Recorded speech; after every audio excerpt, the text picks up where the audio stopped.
السلام علیکم ورحمۃ اللہ وبرکاتہ۔ الحمد للہ کفا وسلام علی عبادہ الذین اصطفى، اما بعد۔ اعوذ باللہ من الشیطان الرجیم، بسم اللہ الرحمن الرحیم۔ انک میت وانہم میتون، صدق اللہ العظیم۔ وقال النبی صلی اللہ علیہ وسلم: لا يؤمن احدكم حتى يكون هواه تبعا لما جئت به، او كما قال علیہ السلام۔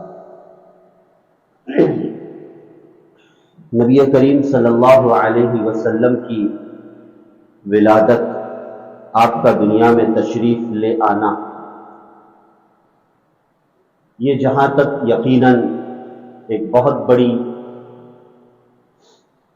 خوشخبری ہے اور ایک نعمت عظمیٰ ہے، جس کا اللہ تعالیٰ نے قرآن کریم میں صاف اعلان فرمایا ہے۔ تو جہاں آپ کا دنیا میں آنا ایک بہت بڑی مسرت اور خوشی کا پیغام ہے، تو وہیں پر آپ کا دنیا سے چلے جانا یہ یقیناً ایک بہت بڑا سانحہ، ایک بہت بڑا صدمہ اور سب سے بڑا غمزدہ موقع ہے۔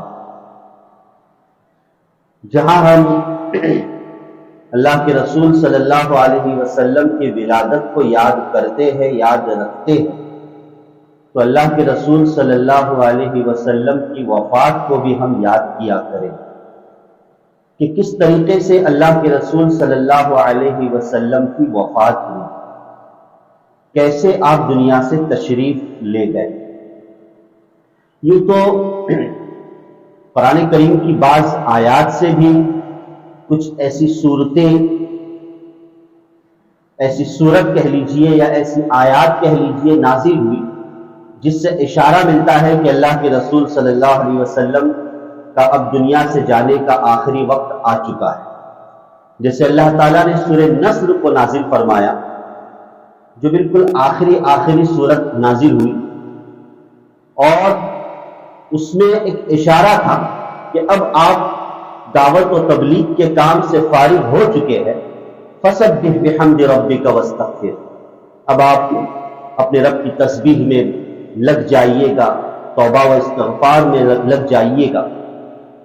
اسی صورت کے 80 دن بعد اللہ کے رسول صلی اللہ علیہ وسلم کا انتقال ہو جاتا ہے۔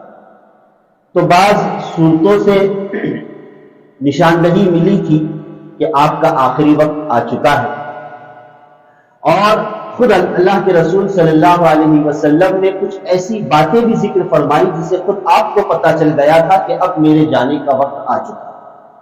جیسے حجۃ الوداع کے موقع پر آپ کا جو خطبہ ہے، اس خطبے میں آپ نے یہ بات بھی ذکر فرمائی کہ ممکن ہے کہ آئندہ میں تمہارے سامنے نہ رہوں، یعنی میرا یہ آخری حج ہو، حجۃ الوداع کا۔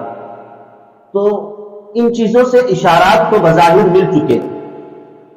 پھر ایک مرتبہ حیات طیبہ کے جو آخری ایام ہیں، بڑے عجیب و غریب ایام ہیں۔ 29 صفر سن 11 ہجری، ربیع الاول میں آپ دنیا سے تشریف لے گئے، اور اس سے پہلے صفر کا مہینہ ہوتا ہے۔ تو 29 صفر سن 11 ہجری کو ایک دفعہ اللہ کے رسول صلی اللہ علیہ وسلم ایک صحابی کے جنازے میں تشریف فرما تھے، جنت البقیع میں گئے، تدفین ہوئی صحابی کی، اور قبرستان سے جب لوٹ رہے تھے تو آپ کے سر مبارک میں سخت درد شروع ہو گیا، آپ کے سر مبارک میں سخت درد شروع ہو گیا اور بخار شروع ہو گیا۔ گھر میں تشریف لائے تو آپ کے کہنے سے پہلے خود حضرت عائشہ رضی اللہ تعالیٰ عنہا نے کہا، آپ کی زوجہ مطہرہ تھی، کہا وَرَاسَهُ، اللہ کے رسول صلی اللہ علیہ وسلم میرے سر میں درد ہے۔ حضرت عائشہ خود کہہ رہی، ان کے بھی سر میں درد تھا، کہا کہ وَرَاسَهُ، میرے سر میں درد ہے۔ تو نبی کریم صلی اللہ علیہ وسلم نے فرمایا بل وَأَنَا وَرَاسَهُ یا عائشہ، عائشہ میرے سر میں تو بہت زیادہ درد ہے، مجھے بہت درد ہو رہا ہے، حتیٰ کہ آپ کو بخار اتنا سخت چڑھ گیا کہ آپ کے سر مبارک پر جو پٹی باندھی گئی تھی اس پٹی پر گرماہٹ کا اثر باقاعدہ محسوس ہو رہا تھا۔ بہرحال نبی کریم صلی اللہ علیہ وسلم تقریباً 13 یا 14 دن کا جو عرصہ ہے، یہ آپ کے آخری ایام ہے مرض الوفات کے۔ ان دنوں میں آپ بیمار رہے 13-14 دن، اور اس کے بعد آپ کا وصال ہوا، آپ کا انتقال ہوا۔ اس درمیان میں اللہ کے رسول صلی اللہ علیہ وسلم برابر نماز پڑھا رہے تھے، امامت کر رہے تھے، حتیٰ کہ وفات سے 5ویں دن پہلے، یعنی 5 دن پہلے اللہ کے رسول صلی اللہ علیہ وسلم کو سخت بخار چڑھی، تو نبی کریم صلی اللہ علیہ وسلم نے فرمایا کہ مجھ پر مختلف کنووں سے پانی لاؤ اور مجھ پر پانی ڈال دو، اتنی بخار تھی۔ تو الگ الگ کنووں سے 7 مشکیزیں پانی لایا گیا، اور ایک ٹب میں اللہ کے رسول صلی اللہ علیہ وسلم کو بٹھایا گیا، اور ازواج مطہرات نے نبی کریم صلی اللہ علیہ وسلم پر وہ 7 مشکیزیں 7 بالٹیاں پانی ڈالی۔ اس سے پہلے جب ابتدائی ایام تھے تو اللہ کے رسول صلی اللہ علیہ وسلم بار بار پوچھا کرتے تھے کہ کل کس کی باری ہے، کل کس کی باری ہے، یعنی چونکہ آپ کی 9 بیویاں تھی اس موقع پر، تو ہر دن ایک بیوی کے گھر میں رہا کرتے تھے۔ تو صحابیات نے، ازواج مطہرات نے سمجھ لیا تھا کہ اللہ کے رسول صلی اللہ علیہ وسلم کیا چاہتے ہیں، چونکہ کمزوری تھی تو خیال کیا کہ ممکن ہے کہ اللہ کے رسول صلی اللہ علیہ وسلم حضرت عائشہ ہی کے گھر میں رہنا چاہتے ہیں، تو کہا کہ اللہ کے رسول صلی اللہ علیہ وسلم آپ کو اختیار ہے، آپ جہاں چاہے رہے۔ تو نبی کریم صلی اللہ علیہ وسلم نے اپنے آخری ایام حضرت عائشہ رضی اللہ تعالیٰ عنہ کے گھر میں گزارے۔ حضرت عائشہ فرماتی ہے کہ اللہ تعالیٰ کا مجھ پر بڑا انعام اور احسان رہا کہ آپ کے آخری ایام میرے حجرے میں، میرے باری کے دنوں میں اور میرے گود میں گزرے، آپ کی آخری سانسیں میرے گود میں گزری۔ یہ اللہ کا مجھ پر بڑا احسان رہا ہے۔ چنانچہ اللہ کے رسول صلی اللہ علیہ وسلم کو نہلایا گیا، آپ کو غسل دیا گیا، 7 مشکیزیں پانی آپ پر ڈالے گئے، تو کچھ اللہ کے رسول صلی اللہ علیہ وسلم کو افاقہ ہوا، کچھ اچھا لگا۔ پھر نبی کریم صلی اللہ علیہ وسلم مسجد میں تشریف لائے اور آپ نے خطبہ دیا، لوگوں میں بیان دیا، وہ آپ کا آخری بیان تھا، وہ آپ کا آخری خطبہ تھا، اور اس بیان میں بہت ساری باتیں، بنیادی اور اہم باتیں امت تک نبی کریم صلی اللہ علیہ وسلم نے ایک خبر دی اور پہنچائی ہے، ایک پیغام دیا۔ اور اس خطبے میں اللہ کے رسول صلی اللہ علیہ وسلم نے فرمایا کہ یہود اور نصارہ پر اللہ کی لعنت ہے۔ اس آخری خطبے میں بھی یہود و نصارہ کے تعلق سے اللہ کے رسول صلی اللہ علیہ وسلم بتلا ہے، یہود و نصارہ پر اللہ کی لعنت ہے کہ جنہوں نے اپنے انبیاء کی قبروں کو سجدے گاہ بنا دیا۔ یہ خطبے میں ذکر فرمایا، جنہوں نے اپنے انبیاء کی قبروں کو سجدے گاہ بنا دیا، اور پھر دعا فرمائی کہ یا اللہ میری قبر کو بت پرستی سے محفوظ فرما، میری قبر کو بت پرستی سے محفوظ فرما۔ اور پھر فرمایا، لمبا خطبہ ہے جس میں ایک بات یہ بھی ذکر فرمائی کہ اللہ تعالیٰ نے ایک بندے کو اختیار دیا کہ وہ بندہ چاہے دنیا کی زیب و زینت کو اختیار کرے، دنیا میں رہے کافی وقت تک، یا یہ کہ اللہ کی نعمت اور اللہ نے جو آخرت میں جو نعمت باقی رکھی ہے اس کو اختیار کرے۔ صحابہ نہیں سمجھ پائے کہ آخر اللہ کے رسول صلی اللہ علیہ وسلم کیا کہنا چاہتے۔ حضرت ابو بکر صدیق رضی اللہ تعالیٰ عنہ سمجھ گئے اور دھاڑے مار کر رونے لگے اس بات کو سن کر۔ لوگوں نے کہا، حدیث میں الفاظ آتے ہیں کہ اس بوڑھے کو کیا ہو گیا، ابو بکر صدیق کی طرف اشارہ کیا صحابہ نے کہ یہ کیوں رو رہا ہے۔ ابو بکر صدیق نے بتلا دیا کہ میں جانتا ہوں کہ اللہ کے رسول صلی اللہ علیہ وسلم کیا کہنا چاہتے ہیں، اللہ کے رسول صلی اللہ علیہ وسلم کا دنیا سے جانے کا وقت آ چکا ہے۔ بہرحال یہ 5ویں وفات سے 5ویں دن کا حال تھا، اور پھر اللہ کے رسول صلی اللہ علیہ وسلم نے اس وقت تک آپ صلی اللہ علیہ وسلم باجماعت نماز پڑھا رہے تھے، امامت کر رہے تھے، حتیٰ کہ آپ نے مغرب کی نماز بھی پڑھائی اس دن، وہ آپ کی آخری امامت تھی، 5ویں دن آپ کی کیا تھی؟ آخری امامت تھی۔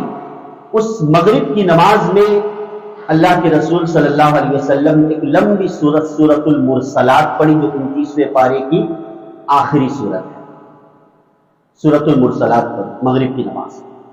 مغرب کی نماز کے بعد اللہ کے رسول صلی اللہ علیہ وسلم کی طبیعت بہت زیادہ بگڑ گئی، آپ کو سخت بخار لاحق ہو گیا، اتنا بخار لاحق ہوا کہ باوجود اٹھنے کی کوشش کرتے آپ پر غشی تاری آ جاتی، بے ہوش ہو جاتے۔ کچھ افاقہ ہوتا، پوچھتے کیا لوگوں نے عشاء کی نماز پڑھ لی؟ تو حضرت عائشہ فرماتی ہے کہ نہیں یا اللہ کے رسول صلی اللہ علیہ وسلم آپ کا انتظار کر رہے ہیں، کیونکہ آپ امام الانبیاء تھے، امام المرسلین تھے، آپ امامت فرماتے تھے۔ لوگ بیٹھے ہوئے تھے مسجد نبوی میں، ارادہ تھا کہ اٹھ کر میں عشاء کی نماز پڑھاؤں، اٹھنے کی کوشش کی، دوبارہ غشی طاری ہو گئی، بے ہوش ہو۔ کچھ دیر کے بعد ہوش آیا، پوچھا، وہی سوال کیا، لوگوں نے عشاء پڑھی؟ کہا نہیں، اللہ کے رسول صلی اللہ علیہ وسلم آپ کا انتظار کر رہے ہیں۔ اللہ، دوبارہ کوشش کی، نہیں اٹھ سکے، غشی طاری ہو گئی۔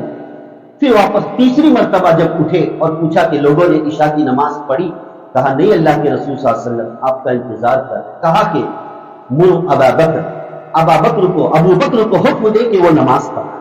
اللہ، یہ ابو بکر صدیق رضی اللہ تعالیٰ عنہ کی شان تھی کہ اللہ کے رسول صلی اللہ علیہ وسلم نے اپنے جیتے جی اپنی حیات میں حضرت ابو بکر صدیق رضی اللہ تعالیٰ عنہ کو امت کا امام بنایا۔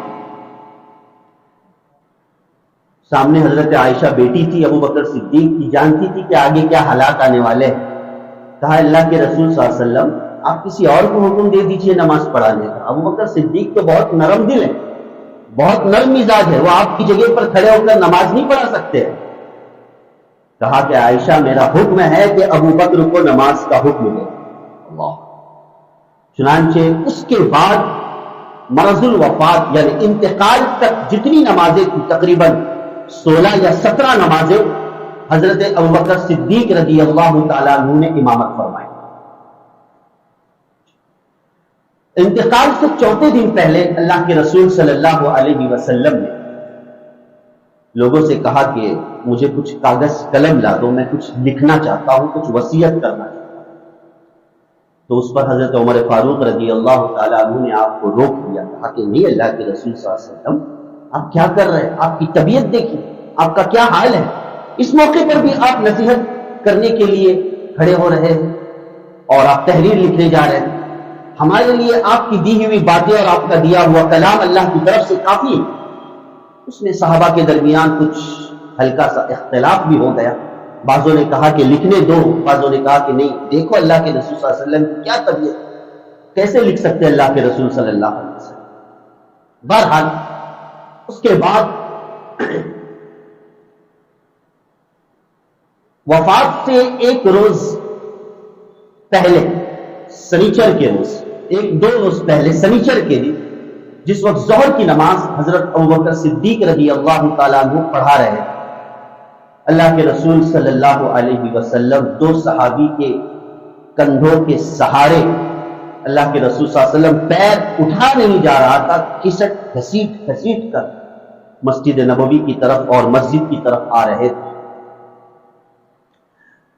اس وقت نماز چل رہی تھی، ابوبکر صدیق نے دوران نماز میں دیکھ لیا کہ اللہ کے رسول صلی اللہ علیہ وسلم تشریف لا رہے، چونکہ حجرہ مبارک اسی طریقے سے، یعنی یہ ظاہر بات ہے کہ محراب ہے اور محراب سے ہی قریب حجرہ مبارک تھا اللہ کے رسول صلی اللہ علیہ وسلم۔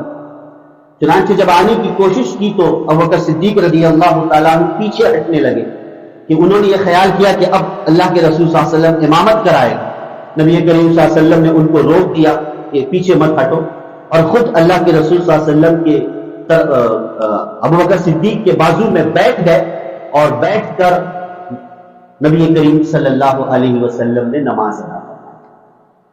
وہ ظہر کی نماز تھی۔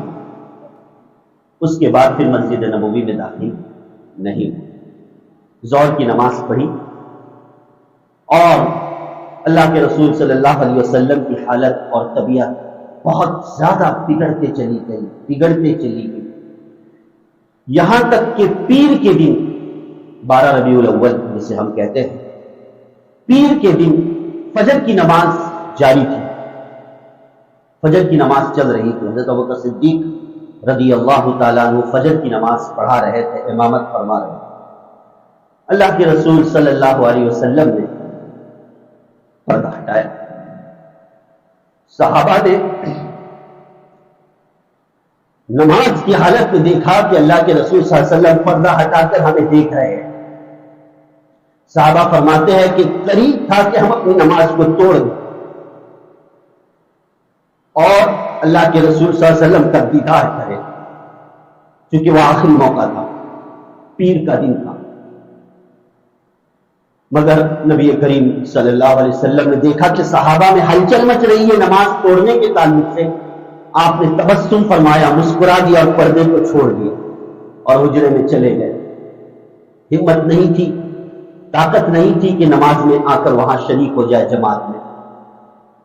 اس کے بعد اللہ کے رسول صلی اللہ علیہ وسلم نے فجر بعد اپنے اہل بیت کو جمع کیا، اپنے گھر والوں کو جمع کیا۔ سب سے پہلے حضرت فاطمہ رضی اللہ تعالیٰ عنہا کو بلایا،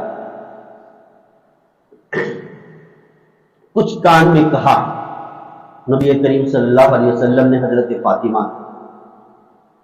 فاطمہ رو دی، پھر دوبارہ بلایا، کچھ کان میں کہا تو حضرت فاطمہ رضی اللہ تعالیٰ عنہا مسکرائی۔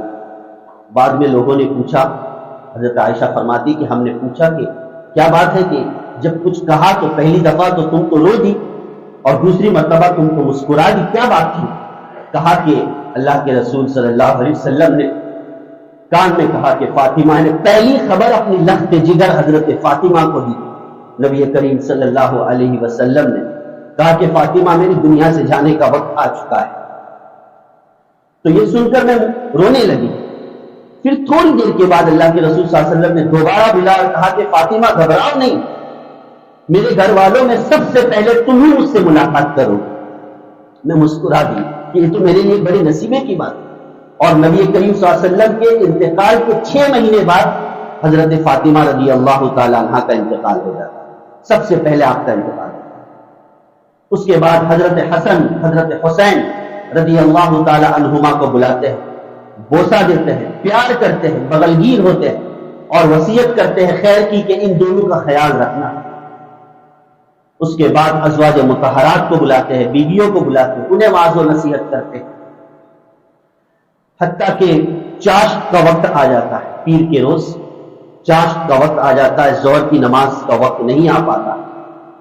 اس موقع پر نبی کریم صلی اللہ علیہ وسلم کا سر مبارک حضرت عائشہ فرماتی ہے رضی اللہ عنہا کہ میری گردن اور سینے کے درمیان اللہ کے رسول صلی اللہ علیہ وسلم کا سر مبارک تھا۔ اس درمیان حضرت عبد الرحمن بن ابی بکر رضی اللہ تعالی عنہ جو حضرت عائشہ کے بھائی ہیں، ابوبکر صدیق کے بیٹے رضی اللہ عنہ، وہ آتے ہیں۔ آپ کے ہاتھ میں مسواک تھی، نبی کریم صلی اللہ علیہ وسلم اس مسواک کو دیکھ رہے تھے آخری وقت میں۔ حضرت عائشہ سمجھ گئی کہ نبی کریم صلی اللہ علیہ وسلم مسواک کرنا چاہتے، کہا کہ اللہ کے رسول صلی اللہ علیہ وسلم آپ مسواک کرنا چاہتے ہیں؟ کہا کہ ہاں۔ حضرت عائشہ فرماتی ہے کہ میں نے اس مسواک کو اپنے منہ سے نرم کیا اور اس آخری وقت میں اللہ کے رسول صلی اللہ علیہ وسلم کو میں نے مسواک کرا، آپ کا آخری عمل مسواک کا۔ اس کے بعد آپ کے قریب پانی کا پیالہ رکھا ہوا تھا، بار بار اللہ کے رسول صلی اللہ علیہ وسلم، چونکہ نزا کا وقت شروع ہو چکا تھا، بار بار اللہ کے رسول صلی اللہ علیہ وسلم اس پیالے میں ہاتھ ڈالتے تھے، اپنے چہرے پر پانی کا ہاتھ گھمایا کرتے تھے اور کہتے تھے لا الہ الا اللہ، لا الہ الا اللہ، اور پھر کہتے تھے کہ موت کی سختی بڑی سخت ہوتی ہے۔ اللہ، یہ کون کہہ رہا ہے؟ وقت کا نبی کہہ رہا ہے، موت کی سختی بڑی سخت ہوتی ہے عائشہ، بڑی سخت ہوتی ہے۔ اس کے بعد اللہ کے رسول صلی اللہ علیہ وسلم نے اپنے دونوں ہاتھوں کو چھت کی طرف اٹھایا، یعنی آسمان کی طرف اٹھایا، اور اس سے پہلے آپ کے یہ کلمات تھے، ہاتھ اٹھانے سے پہلے آپ کے یہ کلمات تھے جو آپ گنگنا رہے تھے، الصلاۃ الصلاۃ وما ملکت ایمانکم، اللہ آخری وقت میں کہہ رہے نماز کی پابندی کرو، نماز کی پابندی کرو، اپنے ماتحتوں کا خیال رکھو، جو تمہارے ماتحت ہے، جن کے تم ذمہ دار ہو، جن کے تم نگہباں ہو، نگران ہو، کل قیامت کے دن تمہاری ان لوگوں کے تعلق سے پوچھ ہونے والی ہے۔ یہ آپ کی آخری وصیت تھی، یہ آپ کی کیا تھی؟ آخری وصیت، آپ کی آخری تقریر، آپ کی آخری نصیحت تھی، الصلاۃ الصلاۃ وما ملکت ایمانکم۔ اس کے بعد اللہ کے رسول صلی اللہ علیہ وسلم نے اپنے دست مبارک کو آسمان کی طرف اٹھایا، اور جو کہہ رہے تھے کسی نے سنا نہیں سوائے حضرت عائشہ رضی اللہ تعالی عنہا کے، کہ حضرت عائشہ نے بالکل اپنے کان کو نبی کریم صلی اللہ علیہ وسلم کے لب مبارک کے قریب کر دیا، اور نبی کریم صلی اللہ علیہ وسلم نے آخر میں یہ دعا پڑھی، اللہم، 3 مرتبہ کہا، اللہم بالرفیق الاعلی، اللہم بالرفیق الاعلی، اللہم بالرفیق الاعلی، کہ یا اللہ مجھ کو اور پاکیزہ بندے ہیں ان تک مجھ کو پہنچا دے، تیرے نیک انبیاء و مرسلین ہیں ان تک مجھ کو پہنچا دے، ان میں میرا شمار کر دے، مجھے ان کے ساتھ میں رکھ دے۔ یہ کہتے کہتے آہستہ آہستہ اللہ کے رسول صلی اللہ علیہ وسلم کے ہاتھ ڈھل گئے اور آپ کا اس موقع پر انتقال ہو گیا۔ یہ منظر جب صحابہ کے درمیان پیش آیا تو یہاں صحابہ کے ہوش اڑ گئے، کوئی ماننے ہی تیار نہیں تھا کہ اللہ کے رسول صلی اللہ علیہ وسلم بھی وفات ہو سکتے ہیں، اتنی کم عمر میں، کتنی محدود عمر تھی۔ روایت کے پیش نظر 63 سال 4 دن اللہ کے رسول صلی اللہ علیہ وسلم دنیا میں رہے، 63 سال 4 دن دنیا میں تشریف رہے، کوئی ماننے تیار۔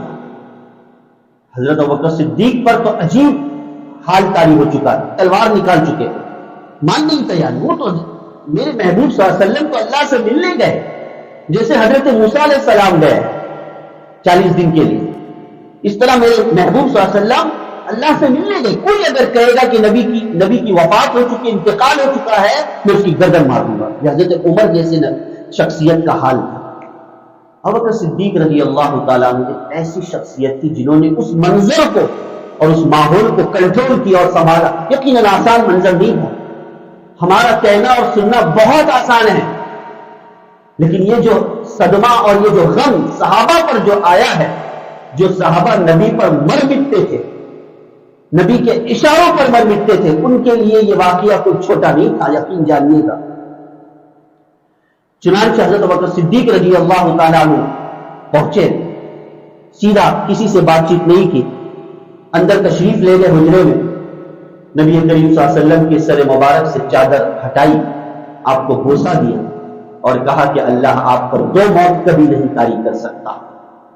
اور پھر باہر مجموعے میں آئے، عمر فاروق کا جلال دیکھ کر عمر فاروق کو کہے کہ عمر خاموش رہو، بیٹھ جاؤ۔ عمر فاروق ماننے تیار نہیں۔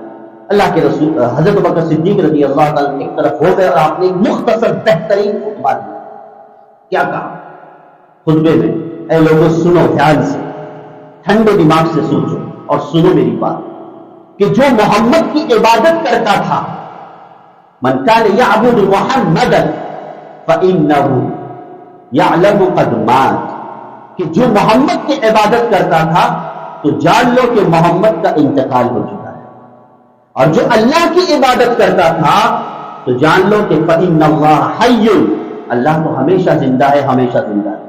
عبادت زندہ کی جاتی ہے، محمد صلی اللہ علیہ وسلم کی عبادت نہیں کی جاتی۔ وہ تو ایک انسان تھے اور اللہ تعالیٰ نے ہر انسان پر موت رکھی ہے، اس لیے نبی صلی اللہ علیہ وسلم کو موت آ چکی، اور اس کے بعد قرآن کریم کی 4 پاری کی وہ آیت پڑھی، وما محمد الا رسول قد خلت من قبلہ الرسل، کہ محمد صلی اللہ علیہ وسلم تو ایک رسول ہے اور آپ سے پہلے بھی بہت سارے رسول گزر چکے۔ افإن مات، اگر نبی کا انتقال ہو جائے، قرآن کہہ رہا ہے، او قتل انقلبتم علی اعقابکم، یا نبی شہید ہو جائے تو کیا تم ایمان سے پھر جاؤ گے؟ یہ قرآن کہہ رہا ہے۔ حضرت عمر نے جب یہ آیت سنی تو زمین پر گر پڑے، اور اس آیت کو سننے کے بعد صحابہ کی چیخ نکل گئی، اس وقت تک رو نہیں رہے تھے صحابہ، اس لیے جو ماننی تیار نہیں تھے کہ نبی کا انتقال. بھائی انسان پر جب بڑا غم طاری ہو جاتا ہے تو اسے کچھ سدھائی نہیں دیتا ہے. لیکن جب یہ آیت پڑھی صحابہ کی چیخیں نکل گئی کہ یقیناً نبی کریم صلی اللہ علیہ وسلم کا کیا ہو چکا ہے بھائی، انتقال ہو چکا ہے. بہرحال اس کے بعد منگل کے روز یعنی پیر کی چاشت کے موقع پر اللہ کے رسول صلی اللہ علیہ وسلم کا انتقال ہوتا ہے، اور منگل کے دن دوسرے دن اللہ کے رسول صلی اللہ علیہ وسلم کو غسل دیا جاتا ہے. غسل دینے میں حضرت عباس، حضرت علی، حضرت اسامہ ابن زید، حضرت عباس کے دونوں صاحبزادے رضوان اللہ علیہ مجمعین آپ کو غسل دیتے ہیں.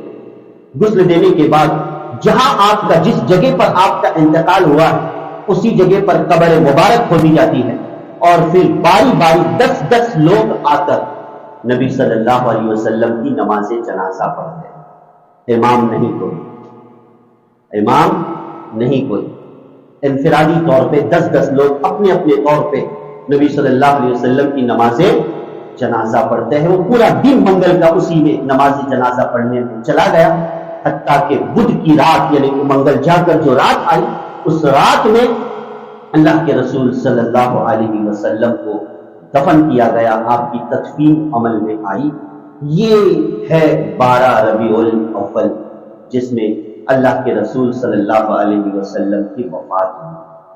اب کہو گے کہ یہ کیا کہہ رہے ہو 12 ربیع الاول میں پیدائش کی باتوں کا تذکرہ کرو. بھائی یقیناً پیدائش ہمارے لیے نعمت عظمیٰ، مگر آپ کا دنیا سے جانا یقیناً یہ سب سے بڑا امت کے لیے غم کا موقع ہے. اس سے اور بڑا کوئی غم ہو ہی نہیں سکتا.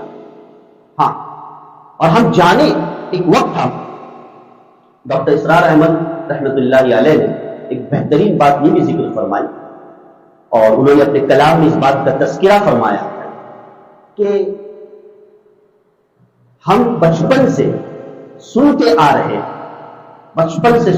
رہے تھے یہ جشن عید میلاد النبی، یہ لفظ جو آیا ہے یہ ابھی کی ایجاد ہے، چند سالوں کی ایجاد ہے یہ.